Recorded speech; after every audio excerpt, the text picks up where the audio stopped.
कि मेरे सामने लड़ने वाली जो पार्टियां हैं उनको ये डबल डिजिट सिंगल डिजिट तो समझ में नहीं आता है, क्योंकि इनको भी इन्होंने कौन सी क्लास पास की है, सिंगल डिजिट में है या डबल डिजिट तक पहुंचे, इसका भी इनको मालूम नहीं। ये सब सिंगल डिजिट वाले हैं। पार्लियामेंट में भी बहस करने में बड़ी दिक्कत आती है, किसके सामने हम बोल रहे हैं। अब मैं कहना नहीं चाहता, लेकिन बीन बजाएं तो बजाएं किसके सामने। ये लोग सिवाय स्वार्थ के कारण, कुर्सी के प्रति लालच, सत्ता के भूखे, इससे ज्यादा ना इनका विजन है ना मिशन है। इस बात को समझ लेना। यह गैर जिम्मेदाराना विपक्ष है, गैर इररिस्पॉन्सिबल विपक्ष है। R स्टैंड्स फॉर रंगदारी, J स्टैंड्स फॉर जंगल राज और D स्टैंड्स फॉर दादागिरी। और मैं तो कई बार बोलता हूं कि कांग्रेस के आगे लिख देना चाहिए, हम नहीं सुधरेंगे। और मुझे कांग्रेस के प्रति भी दया आती कि पाताल में ही पहुंचा करके धन मिलेंगे। मैंने कहा मेरे से ट्यूशन ले लो पार्लियामेंट में। मैंने कहा प्रभात खबर के इस कॉन्क्लेव में मेरे साथ मंच पर उपस्थित हमारे वरिष्ठ साथी और जिन्होंने प्रभात खबर को एक लीडरशिप दी है, आशुतोष चतुर्वेदी जी, हमारे स्टेट के एडिटर अजय कुमार जी, हमारे जो आरंभिक दिनों से जुड़े हुए हैं हमारे R.K. दत्ता जी, हमारे मिथिलेश कुमार जी जो पॉलिटिकल एडिटर हैं, और कार्यक्रम में मेरे साथ उपस्थित हमारे दिलीप जायसवाल जी प्रदेश के अध्यक्ष, सम्राट चौधरी जी उप मुख्यमंत्री बिहार सरकार, हमारे स्वास्थ्य मंत्री और हमारे वरिष्ठ साथी मंगल पांडे जी, राज्यसभा के सदस्य धर्मशाला जी, ऋतुराज जी हमारे राष्ट्रीय मंत्री, संजय मलिक जी हमारे मीडिया के प्रभारी और हमारे वरिष्ठ साथी, देवी और सज्जनों हमारे मीडिया के सभी साथी। मैं प्रभात खबर का धन्यवादी हूं कि उन्होंने मुझे इस कार्यक्रम में आने का निमंत्रण दिया। प्रभात खबर, जैसा हम सब जानते हैं कि एक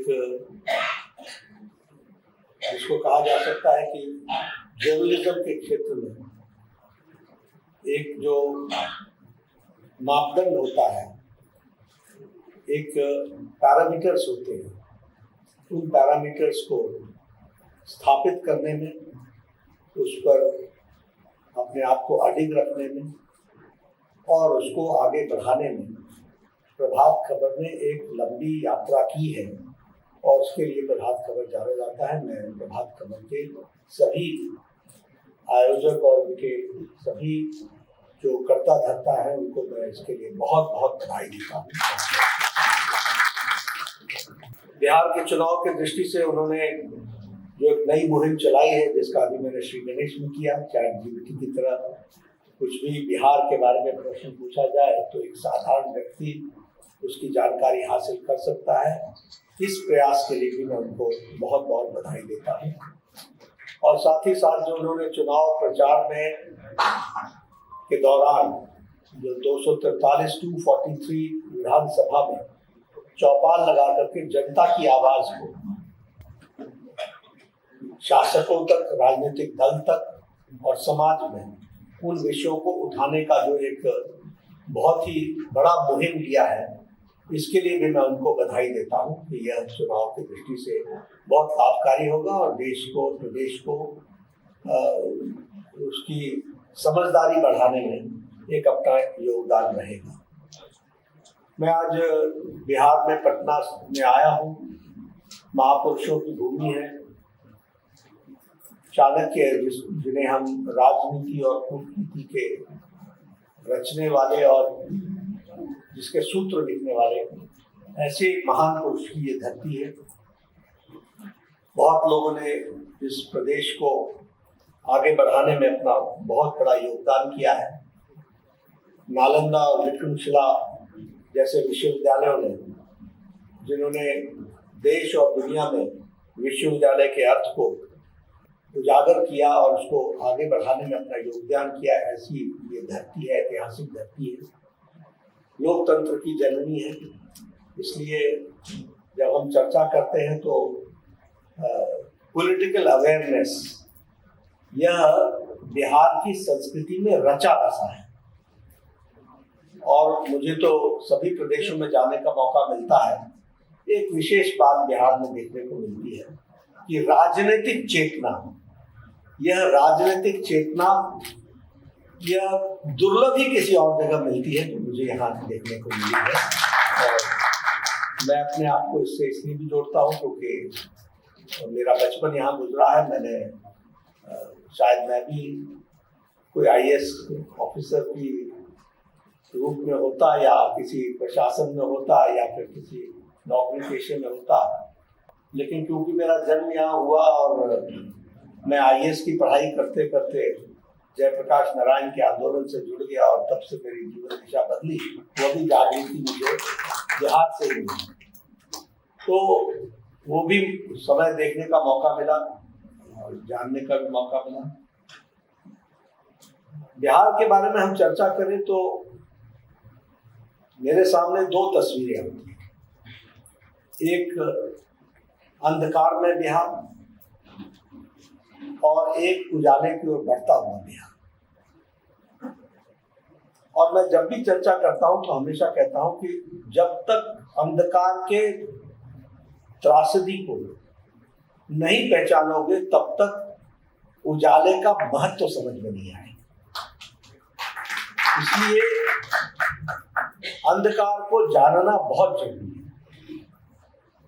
और जब मैं उसकी चर्चा करता हूं या उसके बारे में सोचता हूं तो हमारे ध्यान में आता है कि किस तरीके से जो देश को दिशा देने वाला बिहार था, राजनीति में जो प्रखरता के साथ अपनी बात को रखने वाला बिहार था, देश की दिशा को तय करने वाला बिहार था, वह कुछ लोगों के कुत्सित प्रयास के कारण और गलत नेतृत्व के कारण एक अंधकार में बिहार की तरफ धकेल दिया। जंगल राज हम सबको मालूम है। जब हम चर्चा करते हैं तो लोग बोलते हैं भूल जाओ भूल जाओ। शायद लोग भूल जाएं, पर मेरे पटल पर तो वो भूलने वाला नहीं, क्योंकि मैंने देखा है बिहार कैसे उस समय डिस्ट्रॉय हुआ।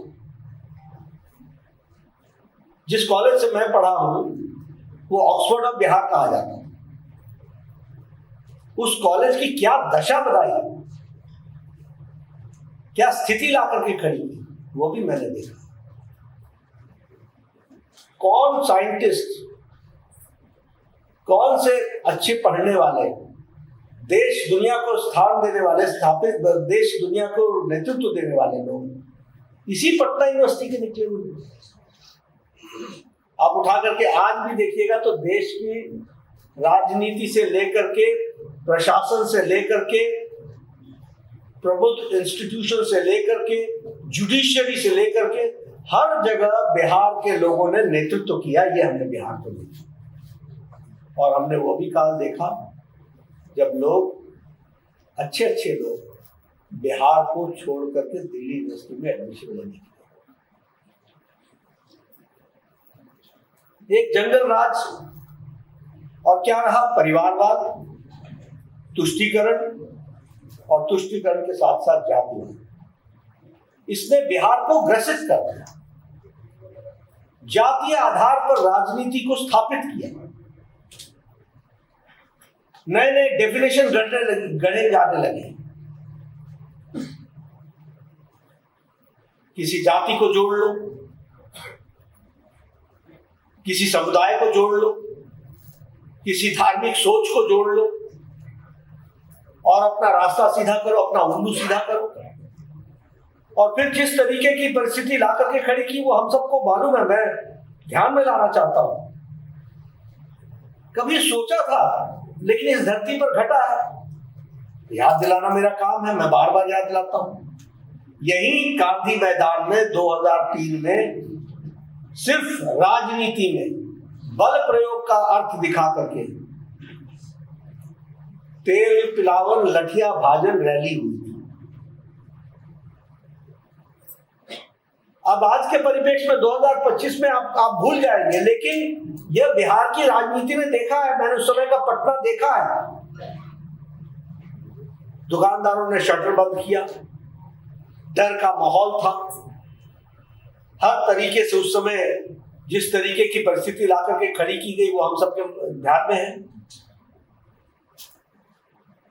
हमारे सत्यनारायण सिंह, जिनकी श्रीमती एमएलए थी दानापुर, उनको दिन दिहाड़े मार दिया गया, और मारने वाला उस समय के मुख्यमंत्री के नजदीकी, लालू यादव के नजदीकी थे। डीएम, मुझे जिला याद नहीं है, उनको राह चलते उनको लिंच कर दिया गया, मॉब लिंचिंग हुई। नीचे वाला विश्वास आईएएस ऑफिसर थे, उनकी पत्नी, उनकी माता, उनकी भतीजी, उनके 2 मेड्स, इन सब का रेप और मर्डर हुआ, और जो थे वो सब उस समय के मुख्यमंत्री के नजदीकी थे। शायद नाम मुझे याद नहीं होगा, लेकिन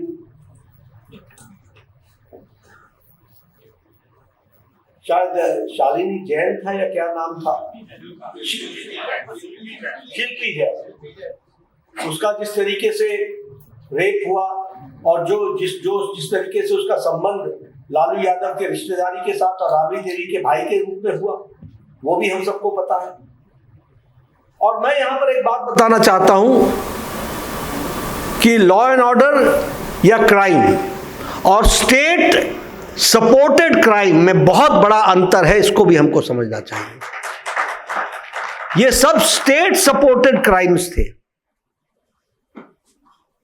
मीसा भारती के शादी के दिनों में, शादी के दिन बोरिंग रोड से क्या कारें नहीं उठाई गई शोरूम से गिफ्ट देने के लिए? क्या यह ऐतिहासिक सच्चाई नहीं है?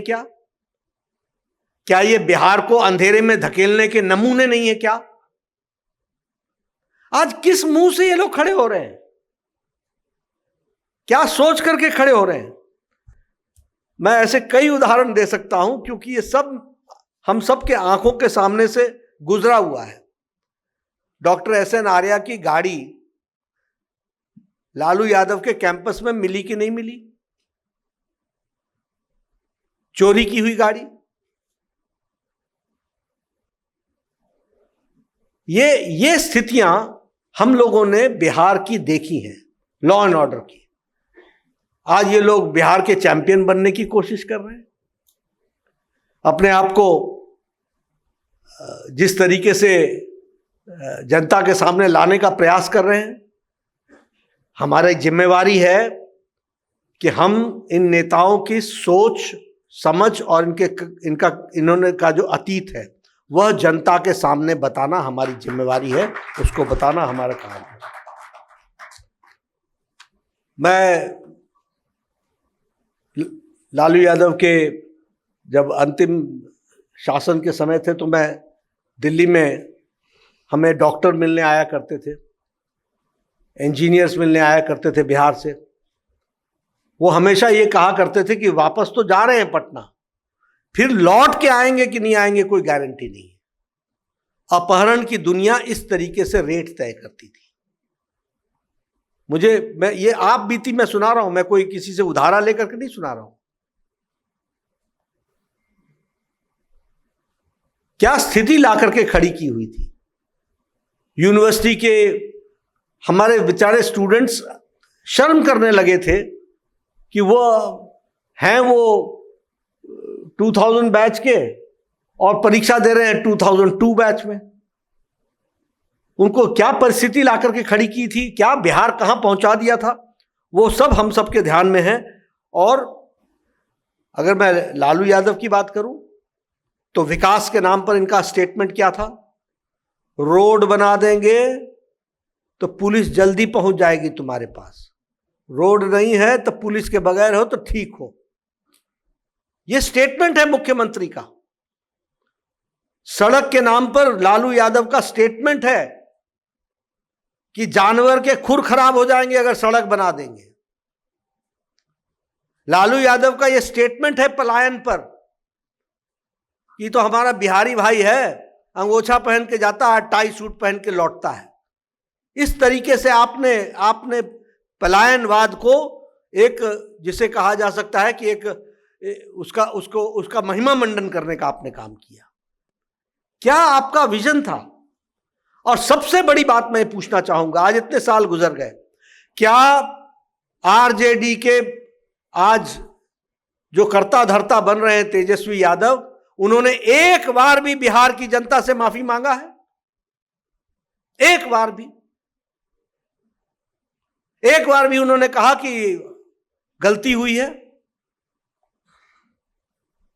जिसे गलती का एहसास ना हो, वो किस मुंह से जनता के सामने आकर के खड़ा होता, और इजहार करने की सोच ना हो, वो किस तरीके से सोच सकता है कि वो अब बिहार का भला करेगा?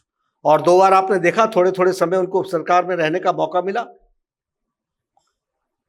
मैं बताना नहीं चाहता, मैं उस समय स्वास्थ्य मंत्री था। क्या उस समय बिहार की स्थिति लाकर के खड़ी कर दी? हम मेडिकल कॉलेज देना चाहते थे, ये लेने वाले नहीं थे उस छोटी सी अवधि में। आज मुझे गर्व होता है कि बिहार हर जिले में मेडिकल कॉलेज खोल रहा है। यह परिस्थिति आकर के खड़ी हुई है। मैं उस समय डेंगू के इलाज के बारे में इनको सहायता देने की कोशिश कर रहा था, कोई मिलता ही नहीं था, मुख्यमंत्री से लेकर के मंत्री कोई नहीं मिलता था। यह परिस्थिति आकर के खड़ी हो गई थी।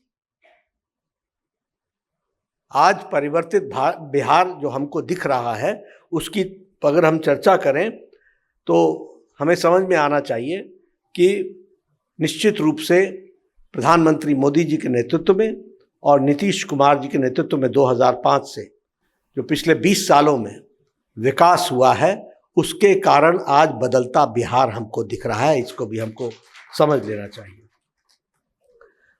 अभी अगर मैं राजनीतिक दृष्टि से बात करूं, क्या कितने निम्न स्तर पर राजनीति हमारे विपक्ष ने पहुंचा दी है।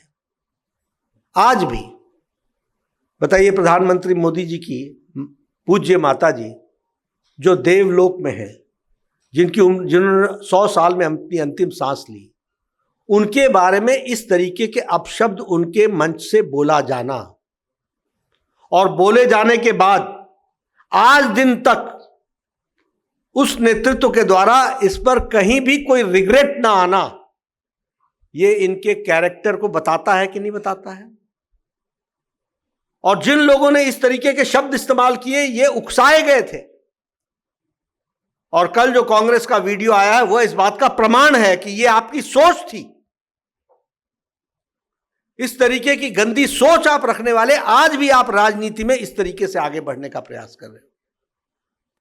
कोई भी कार्यकर्ता कोई भी वक्तव्य देता है तो कहीं ना कहीं उसको नेतृत्व का आशीर्वाद होता है, और नहीं होता है तो तुरंत उसको डांटा जाता है, उसके लिए माफी मांगी जाती है, उसके लिए रिग्रेट्स किया जाता है। आज दिन तक, परसों दिशा की बैठक में राहुल गांधी के बगल में दिनेश प्रताप सिंह, हमारे उत्तर प्रदेश के मंत्री थे, उन्होंने इस बात को कहा, तब भी कोई जवाब नहीं दिया राहुल गांधी ने। ये लोग किस तरीके से राजनीति के स्तर को नीचा कर रहे हैं, निम्न कर रहे हैं, इसका बिहार राष्ट्रपति गवाह है। और ये जागृत बिहार इसका मुंह तोड़ जवाब समय पर देगा, यह मुझे पूरा विश्वास है। इसलिए अगर मैं चर्चाएं करने लगूं तो आरजेडी की बहुत दूर तक चर्चा हो सकती है, बहुत दूर तक चर्चा हो सकती है। लॉ एंड ऑर्डर की बातचीत करूं, मैं जब बोलता हूं कि state supported law and order और एनार्की थी, तो आपको याद दिलाना चाहूंगा तस्लीमुद्दीन का, आपको याद दिलाना चाहूंगा शहाबुद्दीन का। ये सब किसके एमपी थे? ये किसके नाम पर दन दन आते थे? इनको किसका आशीर्वाद होता था? कौन इनके क्राइम को छुपाने की कोशिश करता था? ये सब वही लोग थे जो बिहार को अंधकार में धकेलने में पूरी ताकत से लगे थे और लॉ एंड ऑर्डर को कॉम्प्रोमाइज कर रहे थे। इस तरीके की स्थिति आकर के खड़ी हुई। मित्रों, जब मैं कहता हूं ये अंधकार की स्थिति है, तो हमारी उजाले की स्थिति को भी हमको ध्यान में रखना चाहिए। मैं बिहार की भी चर्चा करूंगा, देश की चर्चा भी करूंगा। आज हम जब इकोनॉमी की बात करते हैं तो हम सब जानते हैं कि भारत अब मोदी जी के नेतृत्व में 11वें से 5वें पर, 5वें से चौथे पर और चौथे से तीसरे के लिए एस्पायर कर रहा है, थर्ड लार्जेस्ट इकोनॉमी के रूप में बढ़ रहा है। हमारे इंटरनेशनल मॉनेटरी फंड ने भी इकोनॉमी में भारत को ब्राइट स्पॉट बताया है। हमारे वर्ल्ड बैंक ने भी कहा कि in spite of the slow global growth, India has got a stable growth. आज स्टेबिलिटी के साथ आगे बढ़ने वाला ये हमारा वर्ल्ड बैंक कह रहा है। और अभी अभी जो जीएसटी में मैं सम्राट चौधरी जी को धन्यवाद देना चाहूँगा, बधाई देना चाहूँगा। आप फाइनेंस मिनिस्टर के रूप में आपने जीएसटी में अपना एक कीमती वोट डाला है और भारत के और बिहार के भी लोगों को जीएसटी में 2 स्लैब्स में ला करके खड़ा किया है। इसके लिए मैं बहुत बहुत बधाई दूंगा। और जो हमारे दैनंदिन चीज़ें हैं, जो हमारी डे टू डे यूज़ की चीज़ें हैं, वो सब 5% की जीएसटी में आ गई हैं और 2 ही स्लैब रह गए हैं, 5% और 18%। और उस तरीके से ये टैक्स रिफॉर्म्स का काम चल रहा है, इसको आगे बढ़ाने का काम किया गया है। अगर हम डिफेंस एक्सपोर्ट्स की बात करें तो आज भारत डिफेंस एक्सपोर्ट्स में पिछले 11 साल में 3000% आगे बढ़ा है। हमारा डिफेंस एक्सपोर्ट 3000 बढ़ा है और हमारी सेल्फ सफिशिएंसी एम्यूनिशन में, डिफेंस के एम्यूनिशन में आज 88% हो गई है। और दुनिया में ब्रह्मोस मिसाइल्स की चर्चा हो रही है, ये भी आपने देखा होगा कि किस तरीके से ब्रह्मोस ने ऑपरेशन सिंदूर में अपना काम किया, वो भी आप लोगों ने देखा होगा।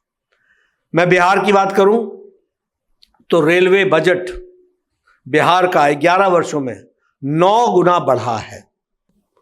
अगर मैं बात करूं वंदे भारत ट्रेन की, जो 144 ट्रेनें चली हैं, उसमें से 20 ट्रेनें बिहार को केटर कर रही हैं। अगर मैं बात करूं अमृत भारत एक्सप्रेस सर्विसेज की, तो 10 जो एक्सप्रेसवेज है वो बिहार को केटर कर रहे हैं।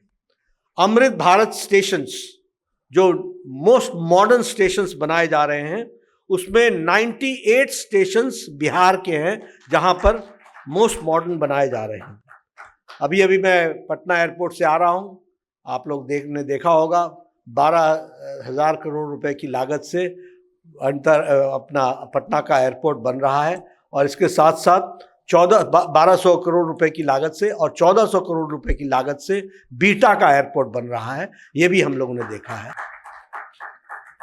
मुझे सौभाग्य मिला है कि मैं आपकी सेवा कर सकूं और मुझे फक्र है कि प्रधानमंत्री मोदी जी ने मेरे स्वास्थ्य मंत्री काल में दरभंगा को, बिहार को दूसरा all India institute of medical sciences दिया है और लगभग 1264 करोड़ रुपए की लागत से उसका काम शुरू हुआ है और अभी बाउंड्री वॉल का काम चल रहा है। वो भी मैं one of the most modern building with most equipped building बना करके आपको दूंगा, 750 बेड का। वो उत्तर भारत के लिए एक बहुत बड़ा योगदान करेगा और नेपाल और तराई के इलाके के लोगों को भी वो केटर करेगा। इस तरीके से वो किया गया है। मुझे होमी बाबा मुजफ्फरपुर में कैंसर हॉस्पिटल और रिसर्च सेंटर, उसका भी श्री गणेश करने का मौका मिला, वहाँ जाने का मौका मिला। वो भी one of the best centres उत्तर बिहार के लिए। और ये चीज़ें आप ध्यान में लीजिए कि कभी बिहार ने सोचा नहीं था। मैंने कहा मेरे जीवन का बचपन यहाँ गुजरा है, मैंने देखा है आज बदला हुआ पटना दिखता है, बदला हुआ बिहार दिखता है। उसी में से अगर मैं कहूँ कि मखाना बोर्ड के लिए, उसके लिए 2025 में 100 करोड़ रुपए का बजट रखा गया है ताकि उसका विकास किया जा सके। ग्रीनफील्ड एक्सप्रेस और दरभंगा आमास एक्सप्रेस के लिए, उसके लिए 5,000 करोड़ रुपए उसकी व्यवस्था की गई है। तो अगर हम देखें तो विकास के लिए एक लंबी लिस्ट है जो विकास के लिए यहाँ किया जा रहा है। पटना मेट्रो प्रोजेक्ट, इस पर काम शुरू हुआ है। बक्सर भागलपुर एक्सप्रेसवे, महात्मा गांधी सेतु ब्रिज जो है, इसके पैरेलल ब्रिज बनाया गया है। अब इसकी भी कहानी आपको मैं बताता हूं। मैं इसके महात्मा गांधी सेतु के इंदिरा गांधी ने 1971 में इसका शिलान्यास किया था। मैं बचपन से जवान हो गया इसके एक एक पौवे को निकलते हुए देखते हुए। मैं गंगा किनारे रहता था, मैं बचपन से जवान हो गया। मैं प्राइमरी शिक्षा से मैं कॉलेज का स्टूडेंट हो गया, लेकिन ये गांधी सेतु पूरा नहीं हुआ। और आज प्रधानमंत्री मोदी जी के नेतृत्व में पैरेलल उसके ब्रिज बनाया जा रहा है। उसी तरीके से अगर मैं नीतीश जी की बात करूं तो चाहे पेंशन में इजाफा ले लीजिए, आशा वर्कर्स में इजाफा ले लीजिए, ममता वर्कर्स में इजाफा ले लीजिए, नालंदा यूनिवर्सिटी बनाने की बात ले लीजिए, यूथ कमीशन बनाने की बात ले लीजिए, हर दृष्टि से विकास के लिए और महिला सशक्तिकरण के लिए तो बिहार में नीतीश जी के नेतृत्व में बहुत बड़ा काम हुआ है। मोदी जी के आशीर्वाद से इसको भी हमको मानना चाहिए, बहुत बड़ा काम हुआ है। और मुझे खुशी है कि महिला सशक्तिकरण, विमेन एम्पावरमेंट में बिहार ने अपने आप को स्थापित किया है। अगर मैं जीडीपी की बात करूं तो पिछले 20 सालों में 10 बार जीडीपी डबल डिजिट में गई है, 10 बार डबल डिजिट में गई है और अभी भी डबल डिजिट में है, 10 टाइम्स। और ये एनडीए। अब लेकिन मेरे लिए दिक्कत क्या है कि मेरे सामने लड़ने वाली जो पार्टियां हैं उनको ये डबल डिजिट, सिंगल डिजिट तो समझ में नहीं आता है, क्योंकि इनको भी इन्होंने कौन सी क्लास पास की है, सिंगल डिजिट में है या डबल डिजिट तक पहुंचे, इसका भी इनको मालूम नहीं। ये सब सिंगल डिजिट वाले हैं, इनकी पढ़ाई ही सिंगल डिजिट में हुई है। कोई 8वीं में रुका, कोई 7वीं में रुका, किसी के पास कोई डिग्री नहीं है, किसी ने कॉलेज देखा, घूमने गए थे, विजिटर के रूप में गए थे, मालूम नहीं। तो ऐसे लोगों के साथ विकास की चर्चा करना बहुत कठिनाई है, हमारी बड़ी दिक्कत होती है। पार्लियामेंट में भी बहस करने में बड़ी दिक्कत आती है, किसके सामने हम बोल रहे हैं। अब मैं कहना नहीं चाहता, लेकिन बीन बजाएं तो बजाएं किसके सामने। यह स्थिति आकर के खड़ी हो गई है। समझ नहीं, समझदारी नहीं, अंडरस्टैंडिंग नहीं। लेकिन प्रभात खबर के माध्यम से मुझे पूरा विश्वास है कि बिहार की जनता जानेगी कि अंधकार क्या होता है, उजाला क्या होता है, इसका अंतर को समझेगी। ऐसा मैं जरूर बनूंगा। अब देखिए, मैं आंकड़े ही आपके सामने रखना चाहता हूं। आप देखिए, प्रधानमंत्री गरीब कल्याण अन्न योजना के कारण 25 करोड़ लोग मल्टी डायमेंशनल पॉवर्टी से बाहर निकल करके आ गए और बिहार में 3.77 करोड़ लोग बीपीएल से ऊपर उठ करके निकल करके आ गए, मल्टी डायमेंशनल पॉवर्टी से बाहर आ गए। आयुष्मान भारत, हम 62 करोड़ लोगों को 5 लाख रुपए प्रति वर्ष के हिसाब से उनकी जीवन सुरक्षा के लिए, रक्षा के लिए, स्वास्थ्य के लिए दे रहे हैं। और 62 करोड़ में 5.5 करोड़ बिहार के लोग हैं जिनको इसकी सुविधा मिल रही है। आज लगभग 4 करोड़ आयुष्मान कार्ड बढ़ चुके हैं। उसी तरीके से जल जीवन मिशन में 1 करोड़ 60 लाख लोगों को हर घर नल, हर घर जल से जोड़ दिया गया है। अभी आप लोग शायद भूल गए होंगे, लेकिन मैं जब था तो यहां इन्वर्टर, यहां बैटरी, याद है ना, और वो हर घर के आगे जो सामर्थ्यवान थे वो बड़ा जनरेटर चलाते थे, हर दुकान के आगे ढर ढर। आज भूल गए होंगे। 24 घंटे शहरों में बिजली है, 24 घंटे गांव में बिजली है। इस तरीके से बदला हुआ बिहार है। और इसीलिए मैं कहता हूं, अगर मैं बात करूं किसान सम्मान निधि की, 12 करोड़ में 86 लाख किसान यहां के हैं, जिनको बिहार के हैं, जिनको इनसे जोड़ा गया है। जनधन अकाउंट में जहां 56 करोड़ हैं, उसमें से लगभग 6 करोड़ बिहार के लोग हैं जिनको जोड़ा गया है और उनको आगे बढ़ाया गया है। मैं यहां ये भी चर्चा करना चाहूंगा, ये इंडिया अलायंस वाले यहां आकर के चर्चा करते हैं, हम एक हैं, हम एक हैं। रेवंत रेड्डी ने बिहार को गाली दी कि नहीं दी? स्टालिन ने बिहार को गाली दी कि नहीं दी? राज ठाकरे ने बिहार को गाली दी कि नहीं दी? चरणजीत सिंह चन्नी ने बिहार को गाली दी कि नहीं दी? तेजस्वी ने क्या जवाब दिया? राहुल आए थे, उन्होंने क्या जवाब दिया? ये बिहार की अस्मिता की लड़ाई लड़ेंगे। ये इस तरीके से बिहार की अस्मिता की लड़ाई लड़ी जाती है? ये लोग सिवाय स्वार्थ के कारण, कुर्सी के प्रति लालच, सत्ता के भूखे, इससे ज्यादा ना इनका विजन है ना मिशन है। इस बात को समझ लेना चाहिए। यही इनका विजन है, यही इनका मिशन है, इसी के लिए काम कर रहे हैं। इनको बिहार की जनता या भारत की जनता से क्या लेना देना? चाल चरित्र चेहरे से पता चल जाता है कि किस तरीके के लोग हैं ये। अभी ये SIR लेके आ गए, स्पेशल इंसेंटिव रिवीजन पर बोलने लगे। अरे भाई, ये राहुल गांधी थे ना जिन्होंने 3 फरवरी 2025 को बोला कि 70 लाख नए वोट महाराष्ट्र में ऐड हो गए। ये 7 फरवरी को बोला इन्होंने कि 29 लाख नए वोटर जुड़ गए। पता नहीं इनका मैथमेटिक्स कैसा होता है, 7 से 29 पहुंच गया, कोई पूछता नहीं है इनसे। 9 जुलाई को बोला इन्होंने कि 1 करोड़ नए वोटर जोड़ दिए गए। अब सच में पढ़ाई कितनी होती है मालूम नहीं मुझे, जानकारी कितनी होती है मालूम नहीं, कौन सा आंकड़ा कहां से उठा करके लाते हैं। यानी 70 लाख से शुरू हुए और 1 करोड़ पर पहुंच गए। अब ठीक है, आपने कहा वोट गड़बड़ हो रही है, तो स्पेशल इंटेंसिव रिवीजन क्या है, SIR क्या है? ये सही करने का है। और ये पहली बार थोड़ी ना हो रहा है। तेरे परदादा जी के टाइम पर भी, परनाना जी के टाइम पर भी हुआ था, तेरी नानी के टाइम पर भी हुआ था, दादी के टाइम पर भी हुआ था,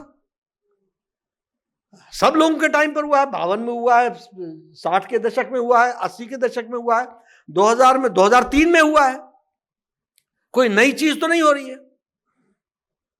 और अगर मैं आंकड़े देखूं जिसमें सुप्रीम कोर्ट ने कहा कि 1 लाख, बिहार की बात है, 1.6 लाख एजेंट BLA के हैं और केवल 2 आपत्तियां आई हैं। कैसे हुआ ये सुप्रीम कोर्ट का ऑब्जर्वेशन मैं पढ़ रहा हूं। और मैं तो ये कहूंगा कि एक अंग्रेजी में कहावत है, a bad craftsman blames his tools, और हिंदी में कहावत है, नाच ना आवे आंगन टेढ़। चुनाव लड़ना ना आए, जनता का आशीर्वाद न मिले तो इलेक्शन कमीशन को दोषी ठहरा दो। आपको कहा गया इलेक्शन कमीशन का एफिडेविट फाइल करो, आपने फाइल किया? आपने पहले EVM की बात छेड़ी। आपको कहा गया कि आओ और EVM को टेस्ट करने के लिए यहां पर प्रमाण दो और हमारे EVM को टेस्ट करो। आप गए? यह गैर जिम्मेदाराना विपक्ष है, इररिस्पॉन्सिबल विपक्ष है। इनको कोई, और RJD क्या है?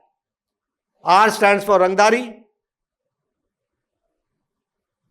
J स्टैंड्स फॉर जंगल राज और D स्टैंड्स फॉर दादागिरी। यही तो आता है इनको, यही इनका लक्ष्य है। कांग्रेस क्या कर रही है?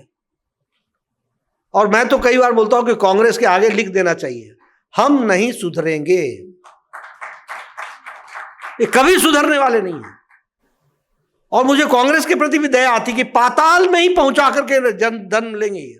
मैंने कहा मेरे से ट्यूशन ले लो पार्लियामेंट में। मैंने कहा मैं विपक्ष में रहा हूं, तुमको विपक्ष में रहने का मौका मिला है, मेरे से ट्यूशन ले लो, मैं विपक्ष का नेता रहा हूं भैया, बता दूंगा तुमको।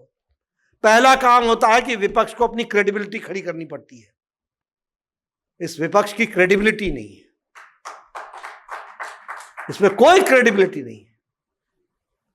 और निश्चित रूप से प्रभात खबर के माध्यम से मैं बोलना चाहूंगा कि देश में प्रजातंत्र के लिए विपक्ष होना जरूरी है, लेकिन विपक्ष तो हो। अभी इन्होंने कहा पार्लियामेंट वॉश आउट हो गया, सारे रिफॉर्म्स के बिल तो पास हो गए, सारे बिल्स तो पास हो गए। ऑपरेशन सिंदूर, वो स्पेशल सेशन बुलाओ। जब देश लड़ रहा था तो इनको सेशन की सूझी थी, और जब सेशन लगा और जब चर्चा हुई तो बुरी तरीके से पीटे, बोले बंद करो, अब बंद करो। ये कैसा विपक्ष है? किस तरीके से ये काम कर रहा है?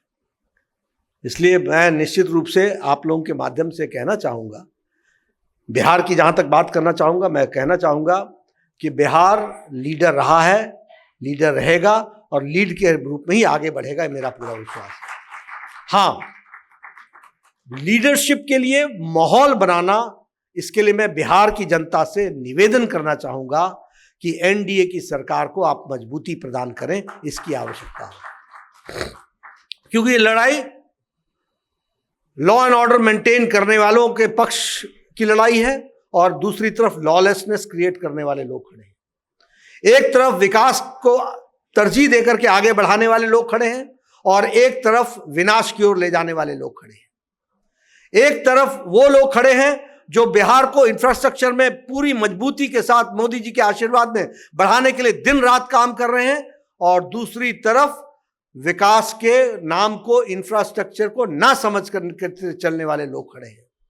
एक तरफ बिहार में इंस्टीट्यूशंस को स्ट्रेंथन करने वाले लोग खड़े हैं और दूसरी तरफ उसके तरफ तरजीह ना देने वाले लोग खड़े हैं।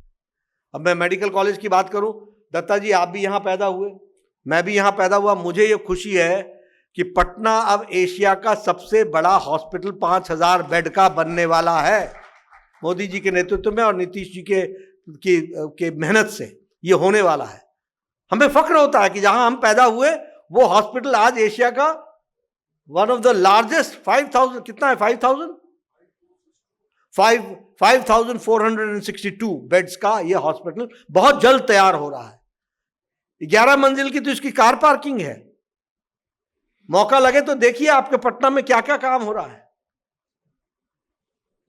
दोनों तरफ से जुड़ा हुआ है और मुझे तो खुशी होती है कि मैं वहां पैदा हुआ और वो आज ऐसा हॉस्पिटल बनकर के खड़ा हो रहा है, बहुत अच्छा लगता है। तो इसलिए एक तरफ वो विकास के लोग हैं जिन्होंने नए नए